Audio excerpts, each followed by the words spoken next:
said, hey, Dad, I want to go to this party. And I was like, okay. And he explained the party to me. And I said, man, that's crazy. I don't go to that party. In my mind, I'm like, that's a disaster waiting to happen. But I didn't want to be that dad who said, hey, listen, here are the rules. I didn't want to parent by rules. I wanted to parent by relationship. I wanted to leverage my influence. See, there's a difference. Rules is you got to do this and not know why. Relationship is, this is what I suggest. And because I have an influence in my life, you're going to receive that because I influence you, right? So my son made that statement. I knew it was crazy, but I said, you know what? Hey, you can go, man. You can go. Then I came back a day later. I said, Jimmy, you want to go to the thing? Let me ask you something, man. And you ain't got to answer me now, but you're a believer. I'm a believer. We're both believers. What would the Lord do? What would the Holy Spirit prompt you to do? I left it at that. Needless to say, he resolved that inwardly, not from me. Right now, you can't do that to a 7-year-old. He was a teenager. I'm coaching. Hey, at that time, I want you to make decisions in my presence, and I can teach you how to make decisions. I can teach you whether you got peace in your heart about a decision, or that's not a wise decision. Inwardly already as a teenager, you had a relationship with Christ, what that means, and that's what I prompted him. That's what I suggested. And of course, he came back. He said, "No, I'll change my mind. I'm not gonna go." Okay, so I'm telling you, allow the emotional experience to be the essence of it. That is the true north in every relationship. How does my spouse experience me? How does my child experience me? That is what you always want to seek out. It's never you communicating what you got to get off your chest. They need to know this stupid, dumb, and crazy. No, they need experience of you hearing them.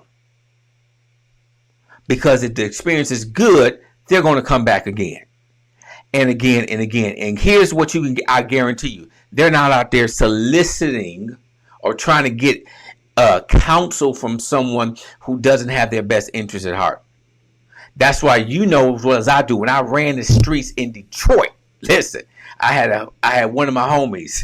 He was a preacher's kid, just as crazy as I was.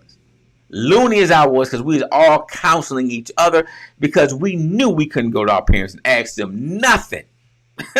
While they was working, I ain't hardly see them. Mom had 2 jobs, stepdad had a job. It wasn't that type of upbringing. But I learned from my pain to create a process in my home, my wife and I, that is, that when our children had experience, they could come talk to us. And it wasn't, hey, here, you can come talk to me. No, it's, how do you feel? What was the experience like? Okay, great, I'm going to come back. Like you go to a restaurant, service was really good, I'm coming back. Right? Service sucked, you ain't going to see me again. Food was cold, and you denied it. No, I ain't with it. See, that's the kind of stuff that happens. Because if it's good, they're going to want to come. People will come talk to you if they feel they can. Period, end stop. Including your kids. Including your spouse. So, if they're not talking to you, what does that say? I need to go back and look at me and ask myself, what experience am I putting out to them?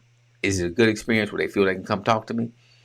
Or is it bad and they're rejecting what I'm saying or they don't want to hear what I'm saying because I get cussed out. I get dogged out. I get talked down to. Your child is not coming to you because you talking down to them. Your child ain't coming to you because they don't feel like you care. And you do care, and I know you care. And I'm not trying to beat you up, but I'm saying you got to understand this is strategy. Okay? You have to create the experience so they can come talk to you again. You're smarter than they are. But what's happening is you're emotionally reacting to a statement or a question, and that's pushing them away, either spouse or child. And no one's signing up for pain. No one's signing up to be humiliated. They're coming to you because they feel they can. That's why they're coming to you. If they don't feel they can come to you, they're not going to come. I want you to know that, family. Don't relate and rely on the fact that you're a parent and that's going to make all the difference. That makes no difference for your kid in terms of if they feel they can come to you.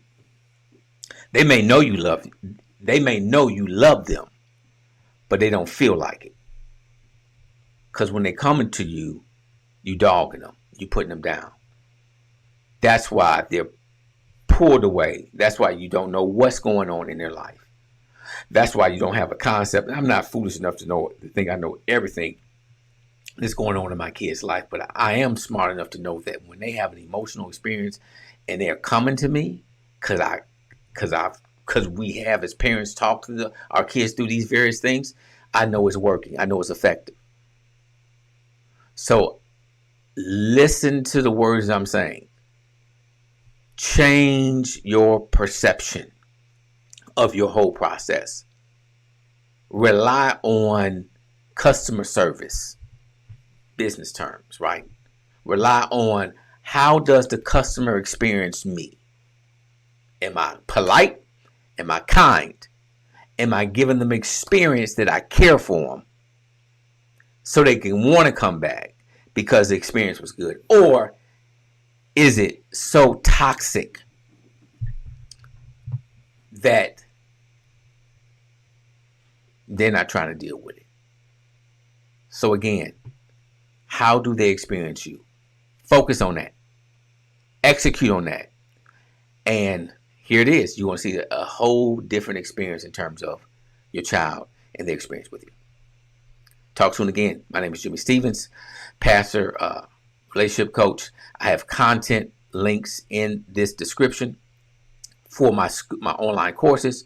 If you want to meet with me for a consult, a free consult, 15-minute free consult, click the link. I do have programs and I have sessions I can work with you on in your relationship with your spouse and your child if need be. Reach out to me. I'm here to help. I'm here to serve. Until next time, we'll talk to you soon.